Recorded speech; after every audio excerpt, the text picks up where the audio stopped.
Chris Broussard told us a little earlier in the show that the Rockets are open to trading him, not necessarily shopping him, but open to trading him. What did you think of when you heard that? Well, Tracy McGrady could end up going down when his career's all over as one of the most talented players to ever play in this league that will not have a legacy that comes anywhere close to what it should have been. And injuries have been a big part, but also his temperament, I think, and the way that he attacks, his consistency with his intensity is something that has always been questioned, I think, as well. There's no doubt about the guy's talent.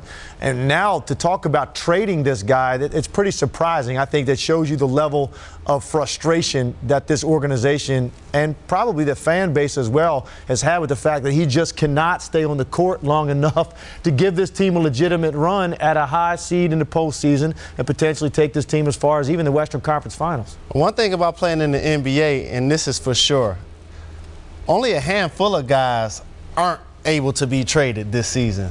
Unless your name is Kobe, LeBron, Dwayne, Chris Paul, you get the point. Other than that, it's fair game. So for McGrady, when he's not healthy, that springs that domino. Yes, he has a big contract over the next couple of seasons.